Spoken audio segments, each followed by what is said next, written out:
Ya, Assalamualaikum warahmatullahi wabarakatuh. Di konten saya ini saya akan membahas tentang branding. Jadi yang pertama saya akan bahas kalian tentang strategi brand dalam pemasaran. Jadi branding adalah proses pembentukan citra merek atau brand yang diinginkan oleh konsumen.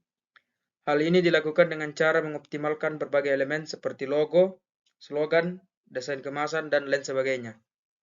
Dalam strategi pemasaran, branding sangat penting karena dapat membantu membedakan produk atau jasa dari pesaing. Dengan memiliki brand yang kuat, konsumen akan lebih mudah mengingat dan memilih produk atau jasa yang ditawarkan. Dan yang kedua, manfaat branding dalam strategi pemasaran. Salah satu manfaat utama dari branding dalam strategi pemasaran adalah meningkatkan kepercayaan konsumen terhadap produk atau jasa yang ditawarkan. Dengan memiliki brand yang kuat dan konsisten, konsumen akan merasa lebih yakin untuk memilih produk atau jasa tersebut. Selain itu, branding juga dapat membantu meningkatkan loyalitas konsumen.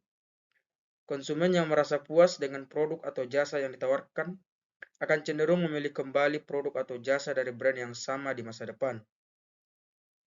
Hal ini tentu saja dapat meningkatkan penjualan dan keuntungan perusahaan.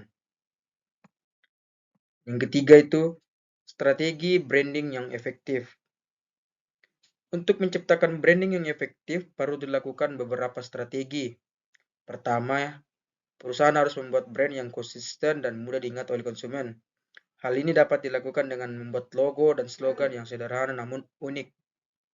Selain itu, perusahaan juga perlu melakukan branding secara konsisten di semua media dan saluran distribusi.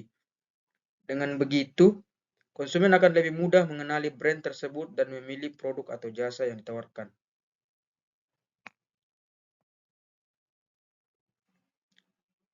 Peran digital marketing dalam branding.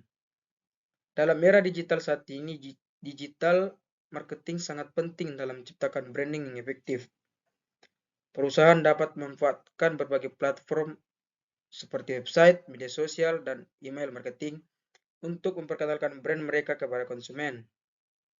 Selain itu, digital marketing juga dapat membantu perusahaan untuk memantau dan mengukur efektivitas kampanye branding yang dilakukan. Dengan begitu, perusahaan dapat menyesuaikan strategi branding mereka agar lebih efektif di masa depan. Tantangan dalam menciptakan branding yang efektif. Menciptakan branding yang efektif bukanlah hal yang mudah. Salah satu tantangan utama adalah persaingan yang semakin ketat di pasar. Perusahaan harus mampu menciptakan brand yang unik dan membedakan diri dari pesaing agar dapat dikenal oleh konsumen. Selain itu, perusahaan juga perlu mempertimbangkan perubahan tren dan preferensi konsumen. Branding yang berhasil hari ini belum tentu efektif di masa depan. Oleh karena itu, perusahaan harus selalu mengikuti perkembangan tren dan kebutuhan konsumen untuk relevan dan efektif dalam menciptakan branding. Jadi kesimpulannya adalah branding merupakan salah satu elemen penting dalam strategi pemasaran. Dengan memiliki brand yang kuat dan konsisten, perusahaan dapat meningkatkan kepercayaan dan loyalitas konsumen serta membedakan diri dari pesaing. Untuk menciptakan branding yang efektif, perusahaan perlu melakukan strategi branding yang tepat dan memanfaatkan digital marketing. Namun, perusahaan juga harus siap menghadapi tantangan dalam menciptakan branding yang efektif, seperti persaingan yang semakin ketat dan perubahan tren konsumen. Ya, sekian dan terima kasih dari saya.